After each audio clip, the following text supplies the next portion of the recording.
daily operations and travel schedules. It was reported that the federal government officially commenced tolling on the 227.2-kilometer Abuja-Kefi-Akwanga-Lafia-Makurdi Highway with the inauguration of the Garaku Toll Plaza on Tuesday.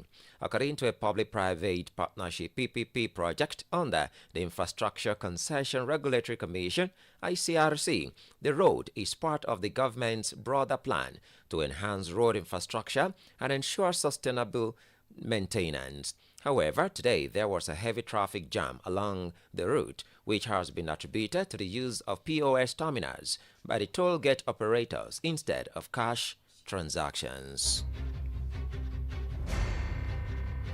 The immediate past governor of Benue State, Samuel Ortom, has blamed his successor, Hayen Said Aliyah, of politicizing the insecurity plaguing the state. Ortom's criticism followed a viral video of Aliyah speaking at a church program at Insig Church in Kwayongo, where he claimed that since assuming office, armed herders had ceased attacking and killing residents in the state. In a statement released by a spokesman, the former governor demanded that Aliyah apologize to the people of Benue for his insensitivity, particularly in light of the trauma endured by residents who have lost loved ones to violent attacks. Meanwhile, the assertion, however, contrasts with recent killings in the state capital, Makurdi. Ortom's statement highlighted numerous mass burials conducted during Aliyah's administration, citing violent attacks across the state in Ukum, Logo, Karsina Ala, Kwande, Gua East, Gua West, Guma, Makurdi, Agatu, and Otukbo, among other areas. The statement also accused Aliyah's government of attempting to suppress the truth. The House of Representatives Mansour Soro has linked the low production output of small and medium businesses in Nigeria to inadequate funding over the years. As he said, the challenge regarding power has been one of the major problems facing SMEs in Nigeria, and increasing tariffs will escalate it. A lawmaker who represents Darazo Ganjua, Federal Constituency of Bauchi State, stated this in an exclusive interview with journalists today. Soro, who is a member of the People's Democratic Party (PDP) and chairman of the House Committee on Small and Medium-Scale Enterprises, also lamented the below-average attention successive administrations paid to the Small and Medium Enterprise Development Agency over the years. Moving to Lagos, there are indications that the camp of the embattled ex-speaker of the Lagos State House of Assembly, Mudashiru Obasa, is plotting to remove the incumbent speaker, Mojisola Miranda, at any moment. The indications emerged over the weekend when an inside source who preferred to remain anonymous, and according to the source, after a series of failed attempts to remove Miranda since her emergence on January 13, 2025, there have been a series of permutations to relaunch embattled Obasa to power. Meanwhile, the latest plot is to elect a lawmaker from the West, preferably from Ikeja, after the Ifakoijaye candidate declined the offer, along with others who have restated unalloyed loyalty to Miranda. The registrar of the Joint Admissions and Matriculation Board, JAM, Professor Ishak Oloyede, says the country does not need more universities. Oloyede said in an interview on Sunday during the televised program, where he also advocated the importance of Sharia panels in the southwest region of the country. Professor Oloyede, who is also the Secretary General of the Nigeria Supreme Council for Islamic Affairs, NSCIA, rhetorically asked that if there was a dispute in his marriage, where would he go? However, while responding to a question on calls for more universities, as thousands of students do not get admission into the universities every year, he called for expansion, stating that he believed that the capacities of the current universities should be expanded, especially at the federal level, which will make them perform better.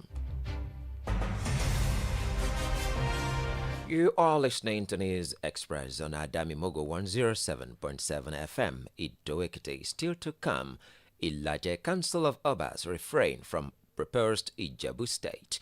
And still exporters anxious as Trump announces new tariffs. We'll be back. Don't go anywhere. We've got your music fix right here.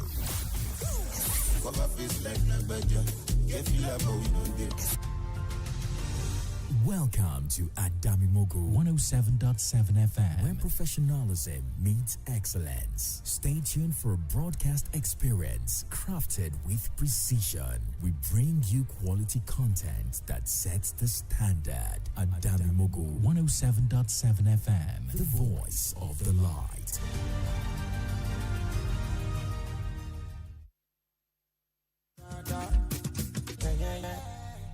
Hello, good people of Ekiti State and its environment. For your private, political, family, or club meetings, and so on, of not more than 50 to 100 participants, we introduce to you Adamimogo Event Hall. Yes, right at Olojudo's Palace. Adamimogo 107.7 FM's compound, Ido Ekiti. Ample parking space, good security, clean environment. You also have the opportunity to book for a media publicity of your event on our fast-growing social media platforms. All these for a talking. Simply visit us at Olojudo's Palace, Ido Ekiti, or call the following numbers for more inquiries: 0803-526-5812 or 0916-340-0878 or 0806-511-4430. You can also call 0806-380-8891 at Adamimogo Event Hall. We are waiting for your patronage. Welcome back and thanks for joining us again. You can subscribe to our YouTube channel and follow us on Facebook via Adamimogo 107.7 FM. For happenings around you or news inquiries, please contact our newsroom on this number 0811 801 8242. Now to the rest of the news. The former governor of Ekiti State, Dr. Kayode Fayemi, has stated that rivalries among Nigerian politicians are not real. According to him, the rivalries are staged just to entertain the citizens. Fayemi made the revelation in Eastern Ekiti on Sunday during a 60th birthday Thanksgiving service at St. Martin's Catholic Church. While addressing those who were surprised to see some of his political opponents at the event, Fayemi noted that political fights among politicians are not genuine.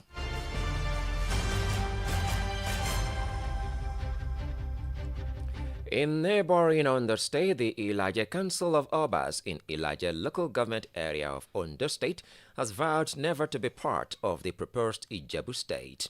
It said it would not also be a part of any other state being proposed in the east and west of Elijah land. The Oba said Elijah shall remain one, an indivisible entity with no part detached except by creation of more local governments or administrative units within the same state. This was contained in a communique after a meeting of Elijah Obas held at Igbokoda and signed by its chairman, Oba Olusegun Williams Akinyomi, the Amakpetu of Mahin. Meanwhile, the communique called on the Ondo State and federal government to ensure security of the Elijah people and advised officials, including security agencies, making forced territorial claims for Ogun State to desist from creating unwarranted crises in the area. The National Law Enforcement Agency NDLEA has declared 4 associates of Lagos drug kingpin Alhaji Suleiman Aremu Ganiu, also known as Barry Shine Ejoto, wanted for their involvement in multiple drug trafficking activities. It should be noted that Barry Shine is currently facing criminal charges at the Federal High Court in Lagos. The NDLEA revealed that the court order to declare the suspect wanted was granted by Honorable Justice Akintayo Aluko of the Federal High Court, Lagos, on January 28, 2025. The wanted individuals are Olanrewaju Ramon Abdullahi, aka Alhaji Loyingbo, Oluwafemi Akande Ajidoye, aka Igbona Babaije Adeiwaya Femi Waya, Olumoyiwa Olufemi Lori, aka Murphy, Alate Kafi Bakare Buki of Kafi Travels. The court, however, ordered that public notices with photographs of the suspects be conspicuously displayed as they are currently at large. On the other hand, the National Agency for Food, Drug Administration and Control, NAFDAC, has today commenced its enforcement at the popular Ogbogo Market Bridgehead, Onitsha, in Anambra State. During the exercise, the operatives of the agency led by the director, NAFDAC Southeast Zone, Dr. Martins Iluyomade, confiscated a wide range of adulterated, substandard, and expired drugs found at the various shops. While addressing journalists, Iluyomade said the exercise was in line with the agency's mandate of eradicating fake, burnt, and other spurious NAFDAC-regulated products from circulating in Nigeria and to prevent members of the unsuspecting public from falling victim. He said the agency was working in collaboration with the Market Task Force in the exercise that led to the seizure of the multiple fake and banned products, adding that it was a combined exercise carried out simultaneously across all Southeast states. The 6th Division Niger Army says its troops have arrested 29 suspected oil thieves, destroyed 24 illegal refineries, and recovered over 60,000 liters of stolen products in the Niger Delta region. This was contained in a statement issued in Port Harcourt, Rivers State Capital, today by the Acting Deputy Director, 6th Division Army Public Relations, Jonah Danjuma. The Army said the feat was achieved during a recent raid conducted in some states of the Niger Delta in collaboration with other security agencies. Meanwhile, in Bayelsa, Danjuma said at the boundary between Jonkrama 4 in Yenogwa local government area and Okari in Ahuada West local government area, troops also destroyed 2 illegal refining sites.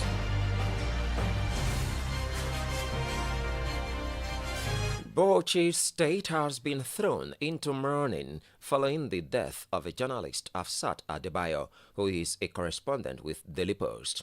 Adebayo died on the morning after battling a prolonged brain tumor.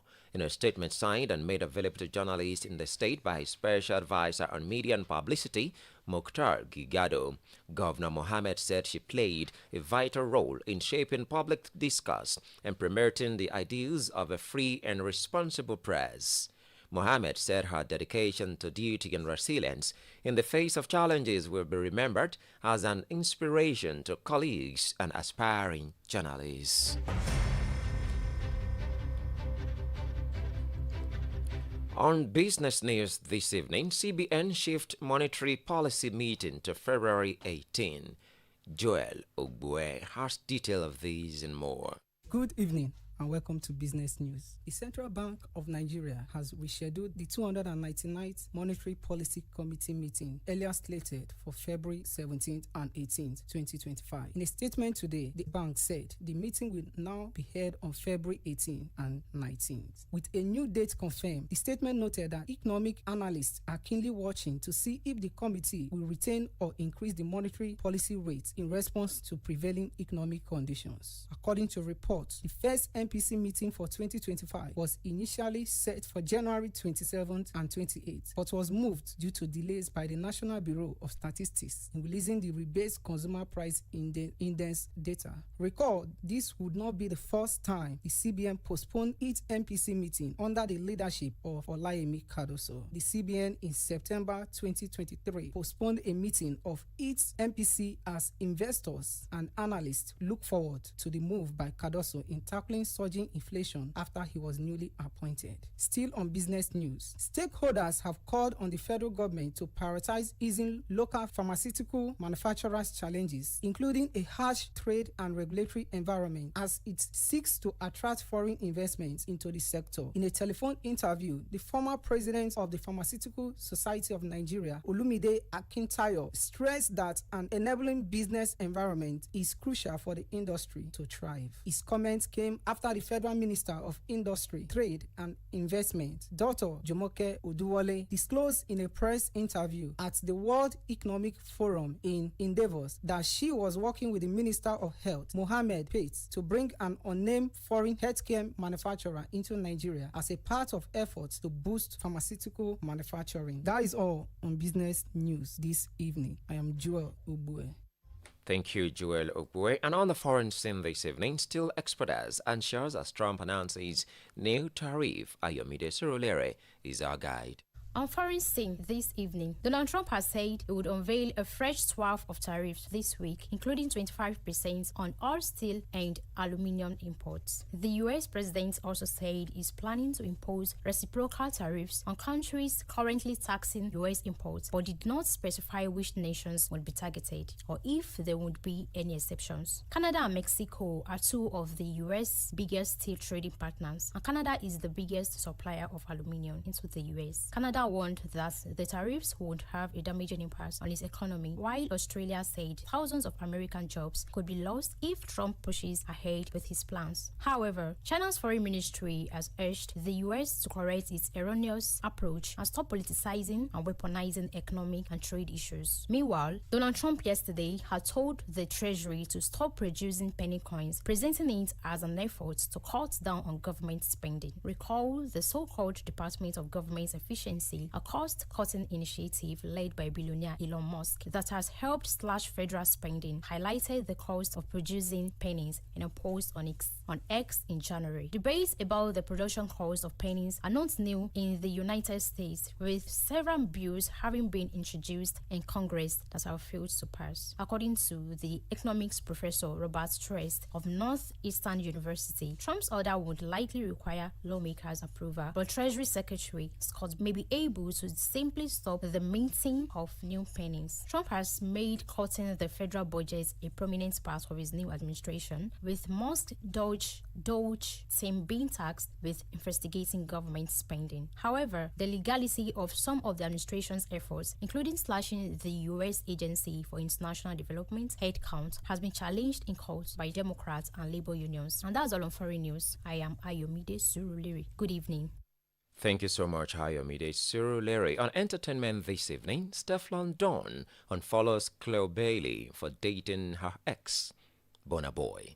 Oluwatosin Adeniro has details of these and more. Good evening and welcome to entertainment news. Popular British rapper Stefflon and American counterpart Chloe Bailey have unfollowed each other on Instagram. The development follows Stefflon's ex-boyfriend Burna Boy recent remarks with Chloe Bailey. According to reports, Stefflon Don and Burna Boy started dating in 2019 and ended their relationship in 2021. However, in December 2024, Burna Boy and Chloe Bailey sparked dating rumors on social media after the duo was captured getting posed in a private sections of a clubs in Nigeria. Confirming the rumors on Thursday, February 6, 2025, was seen as a romantic dinner date with Burna Boy and his close associates, including popular dancer Colin. During the dinner, the singer surprised Colin with a matching Rolex wristwatch. Reacting to the development, Stefflon Don unfollows Collins and she reciprocated. That is all on entertainment news. My name is Olatosin Adenira.